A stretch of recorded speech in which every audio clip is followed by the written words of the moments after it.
Kung target mo makaipon ng 1.2 million at nagagawa mo mag-ipon ng 60,000 per year, kung naglalagay ka sa unan or sa bank savings account, kailangan mo mag-ipon for 20 years ng 60,000 per year para ma-hit mo yung 1.2 million na target fund mo. Pero pag natuto kang mag-invest, mas mabilis mag-grow yung pera mo, kaya mas maliit lang ang iipunin natin. Halimbawa sa Kaiser na 60,000 per year lang ang iipunin natin sa loob ng 7 years, may projected fund tayo na almost 1.2 million.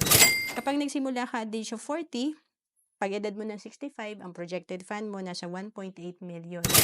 Kung nag-start ka naman ng at the age of 35, ang projected fund mo pag edad mo ng 65, 3 million.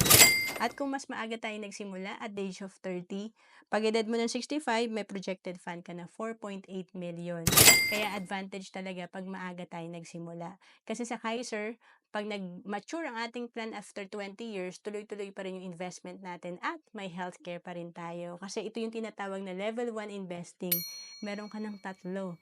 May investment ka, healthcare, and life insurance. To know more about Kaiser, message mo na ako sa FB, Ancelis Capistrano.